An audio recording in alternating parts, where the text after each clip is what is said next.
स्वागत है आप सभी का। आपके साथ मैं हूं अपर्णा मौसम। वक्त हो गया है खबर दमदार का और 7 बजे के इस बुलेटिन में हम देखेंगे कैसे जल्द सच होगा जेवर एयरपोर्ट का सपना। प्रियंका की लखनऊ से लखीमपुर वाली सियासत भी आपको बताएंगे। अखिलेश ने यूपी सरकार पर कैसे बोला हमला, ये भी आपको दिखाएंगे। साथ ही आगरा में कैसे पुलिस ने महज 3 घंटे में ही 18 किलो सोने की लूट की वारदात का खुलासा कर दिया, ये खबर भी हम आपको बताएंगे।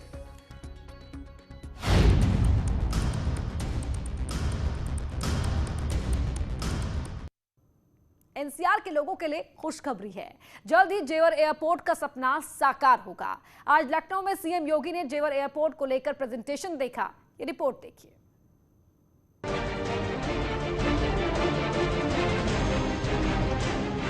सीएम योगी ने लखनऊ में अपने आवास पर जेवर एयरपोर्ट को लेकर प्रेजेंटेशन देखा। इस दौरान यूपी सरकार और काम करने वाली एजेंसी के साथ लीज और शेयर एग्रीमेंट हुआ। इस मौके पर सीएम योगी ने कहा कि कोरोना के बावजूद जेवर एयरपोर्ट का काम जारी है। उन्होंने कहा कि नागरिक उड्डयन के क्षेत्र में तेजी से विकास हो रहा है। पहले जेवर एयरपोर्ट एक सपना था, लेकिन आज तेजी से काम हो रहा है। सीएम योगी ने कहा कि 4 साल पहले सिर्फ 4 एयरपोर्ट थे, लेकिन यूपी में अब 8 एयरपोर्ट हैं। जेवर एयरपोर्ट को लेकर जो जानकारी मिल रही है, उसके मुताबिक अगस्त में शुरू हो सकता है जेवर एयरपोर्ट का काम। 7200 एकड़ में बनेगा जेवर एयरपोर्ट। पीपीपी मॉडल से बनेगा जेवर एयरपोर्ट। 2022-23 तक 2 रनवे तैयार होंगे। एयरपोर्ट पर कुल 6 रनवे होंगे। सालाना 50 लाख यात्रियों की क्षमता।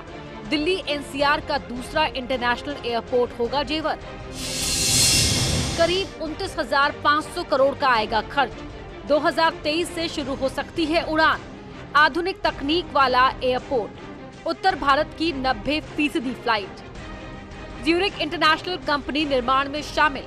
साफ है जेवर एयरपोर्ट को लेकर जिस तरह से सरकार गंभीरता से काम कर रही है, उसे देखते हुए कहा जा सकता है कि एनसीआर में जल्द ही एक इंटरनेशनल एयरपोर्ट दिखाई देगा। Bureau report, news 18।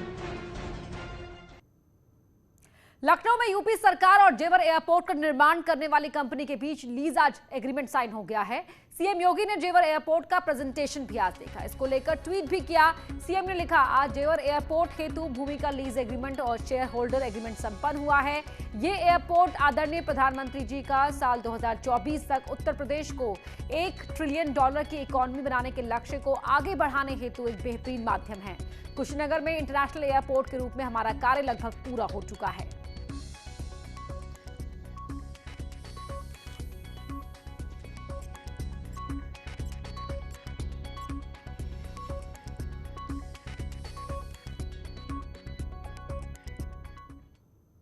लापरवाह अफसरों पर सीएम योगी सख्त हैं। ऑफिस न आने वाले अफसरों के लिए सीएम ने आदेश दिया है कि अफसर सुबह 10 से 12 बजे तक ऑफिस में रहे। सीएम ने यह भी कहा कि फील्ड ऑफिसर भी ऑफिस में आए, अधिकारी ऑफिस में जनसुनवाई करें। इस मामले में सीएम ऑफिस करेगा आदेश की मॉनिटरिंग।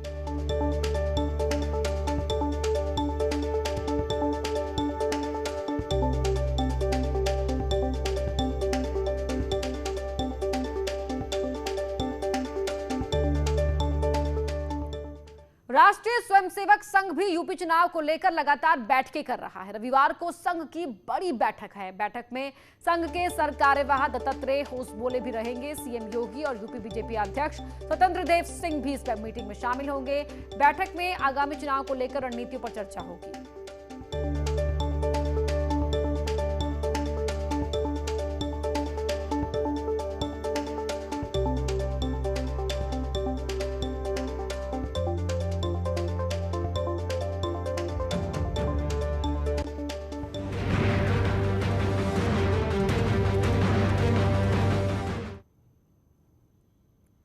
इससे पहले आज प्रियंका गांधी लखनऊ से लखीमपुर पहुंची और महिला के साथ हुई बदसलूकी के मामले में यूपी सरकार को घेरा, तो वहीं बीजेपी ने भी प्रियंका पर पलटवार किया है। होना चाहिए कि आज हर न्याय पंचायत में हमारा संगठन बना है। आपको इस बात पर गर्व होना चाहिए कि आज हर जिले में प्रशिक्षण के कार्य हो रहे हैं, जिसके बाद आप ग्राम पंचायत तक संगठन को बनाएंगे और कमेटियों का गठन करेंगे।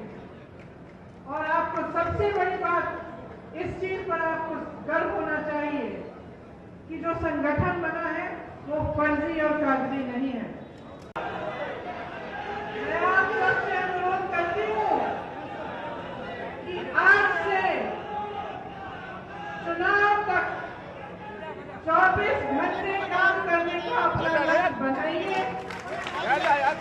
रुकिए मत, डरिए मत, आगे बढ़ना है, मजबूती से बढ़ना है और चुनाव को जीतना है। लड़ने के लिए अनुशासन भी जरूरी है, तो सुन लीजिए। मैं इतना कहना चाहती हूँ आपको कि मन बनाइए, मजबूत बनिए और एक साथ हम आगे बढ़ेंगे। चुनाव की तरफ इतना काम करेंगे कि सबको शर्मिंदा कर देंगे।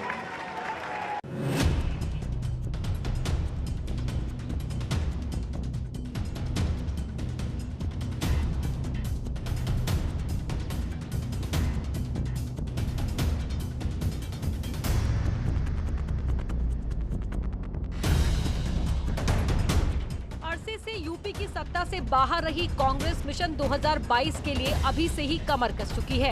पार्टी की यूपी प्रभारी प्रियंका गांधी लखनऊ दौरे पर हैं और योगी सरकार पर लगातार हमलावर हैं। अपने दौरे के दूसरे दिन प्रियंका गांधी लखीमपुर खीरी पहुंची और ब्लॉक प्रमुख चुनाव के दौरान बदसलूकी की शिकार हुई महिला से मिली। इस मुलाकात की खास बात ये रही कि प्रियंका जिस महिला से मिलने गई थी वो एसपी की उम्मीदवार थी। होंगी कि जो भी इन लोगों के पीछे है, चाहे हाई प्रोफाइल हो, लो प्रोफाइल हो, जिन्होंने इन गुंडों को भेजा, जिनको इसकी जानकारी है, जो देख रहा है वीडियो में कि इस तरह से अत्याचार हुआ है, चाहे कितना भी हाई प्रोफाइल, कितने भी ऊंचे पद पर बैठा हो, उसको दिख रहा है अत्याचार हो रहा है, उसको दिख रहा है कि महिला के साथ क्या हो रहा है, उसको दिख रहा है कि चुनाव की ये प्रक्रिया नहीं है कि आप नामांकन पत्र फाड़ें और किसी को मारपीट करके बाहर निकाल दें। उनको दिख रहा है, तो उनकी जिम्मेदारी है कि इसको ठीक करें, दुरुस्त करें और यहाँ पे जो चुनाव होना चाहिए था वो चुनाव हो। और ऐसा ही हर जगह ऐसा होना चाहिए, जहाँ पे भी ये ऐसी चीज हुई है चुनाव को रद्द किया जाना चाहिए। प्रियंका के लखीमपुर वाली सियासत पर बीजेपी हमलावर है। मंत्री मोहसिन रजा इसे पॉलिटिकल पर्यटन बता रहे हैं। तो आप जाइए, घूमिए, आपको सारे पर्यटन जहाँ पे हैं वहाँ घूमिए। आपको पूरी तरीके से सुरक्षा भी मिली हुई है। उत्तर प्रदेश पूरी तरीके से सुरक्षित है। महिलाओं के सम्मान में काम कर रहे हैं हम लोग, इसलिए आपको पूरी सुरक्षा भी मिलेगी। इसलिए सुरक्षा पर प्रश्न मत उठाया कीजिए, क्योंकि यही हमारी सुरक्षा एजेंसियां आपको और आपके परिवार को और सभी लोगों को प्रदेश के सुरक्षा प्रदान कर रही हैं। आप सेना पर भी सवाल उठाती हैं, आप लोग जो है हमारे उत्तर प्रदेश पुलिस पर भी सवाल उठाते हैं। लिहाजा यहाँ आज कानून का राज है और वाकई में अगर कुछ करने आप आई हैं उत्तर प्रदेश में, तो हमारे किसान भाइयों की जमीनें जो कांग्रेस के नेताओं ने छीन ली थी, उनकी जमीनें वापस कराइए। आपके परिवार के लोगों ने छीन ली थी, वो जमीनें वापस कराइए। लखीमपुर मामले में सरकार ने तत्काल कार्रवाई करते हुए पचगवा थाना प्रभारी, चौकी प्रभारी और इंस्पेक्टर समेत 3 एसआई को तत्काल प्रभाव से निलंबित कर दिया था। लेकिन विरोधी महिला सुरक्षा के सवाल को लेकर इस मामले को चर्चा में बनाए रखना चाहते हैं। प्रियंका भी 2022 को ध्यान में रखकर मुद्दे उठा रही हैं। Bureau report news 18। और अब बात अखिलेश यादव की। लखनऊ के मलिहाबाद पहुंचे अखिलेश यादव ने मैंगो मैन कलीमुल्ला खान से मुलाकात की। इस दौरान कलीमुल्ला खान ने अखिलेश यादव को 2 किलो तक के आम दिखाए। मुलाकात के बाद अखिलेश यादव ने कहा कि कोरोना काल में सरकार दवाएं मुहैया नहीं करा सकी और लोगों के हालात बद से बदतर हो गए। अखिलेश ने आगे कहा, किसानों को लेकर भी बीजेपी सरकार की नीयत साफ नहीं है।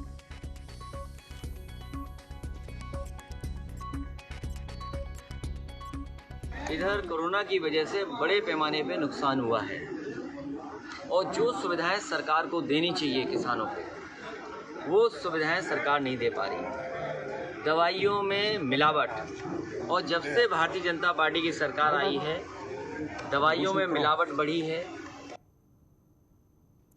और समाजवादी पार्टी ने सरकार पर निशाना साधा है। विकास कार्यों को लेकर सरकार पर तंज कसा है। 4.5 साल में सिर्फ एसपी के कार्यों का ही फीता काटा है। बीजेपी सरकार की उपलब्धियों में एसपी के काम ही छाए हुए हैं। उपलब्धियों पर बने गाने में एसपी के काम छाए, ये तंज कसा है समाजवादी पार्टी ने। और एक वीडियो भी ट्वीट किया है। बीजेपी सरकार की उपलब्धियों पर यह वीडियो बना है, लेकिन एसपी का ये तंज है कि इस वीडियो में जो उपलब्धियां दिखाई गई हैं दरअसल वो एसपी सरकार के शासनकाल की है।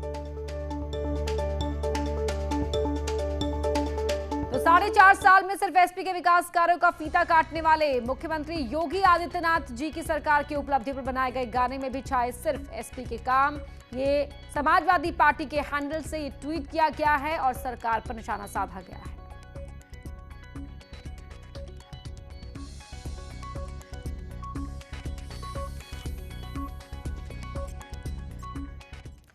और अब बात मशहूर शायर मुनव्वर राणा की, जिन्होंने ओवैसी पर निशाना साधा है। मुनव्वर राणा ने कहा कि ओवैसी बीजेपी से मिले हैं।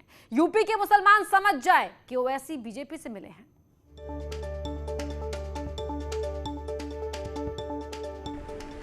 तो ये ओवैसी की और भाजपा की हमेशा से नूरा कुश्ती रही है, वही हुआ भी। लेकिन वो बिहार समझ रहे हैं, यही समझ के बंगाल गए थे। बंगाल जाने के बाद उनका जो अंजाम हुआ, तो उससे यूपी के मुसलमानों को खास तौर से सबक लेना चाहिए। और यहाँ रुक रहे एक छोटे से ब्रेक के लिए, जल्द लौटते हैं।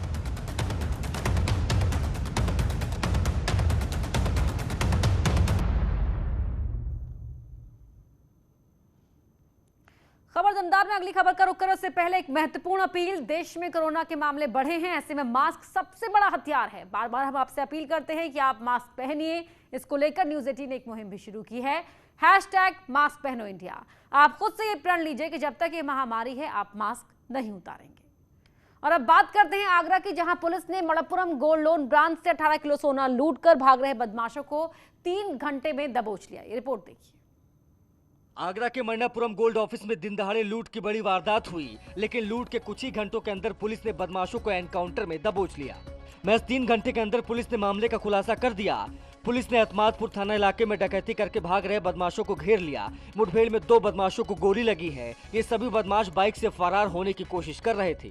महज 3 घंटे के अंदर पुलिस ने बदमाशों को मुठभेड़ के दौरान गिरफ्तार कर लिया है। ठीक पीछे आप तस्वीरों में देख सकते हैं, ये वही जगह है जहां पर मुठभेड़ हुई है। यही वो एनकाउंटर का एरिया है जहां पर 3 धाड़े बदमाशों से पुलिस की मुठभेड़ हुई है। जो आप सामने मेडिकल स्टोर देख रहे हैं, बदमाश इसी मेडिकल स्टोर में घुसे थे, लेकिन पुलिस इन बदमाशों की लगातार पीछे लगी हुई थी और पुलिस ने काफ़ी मशक्कत के बाद, एनकाउंटर के बाद 2 बदमाशों को गिरफ्तार किया है।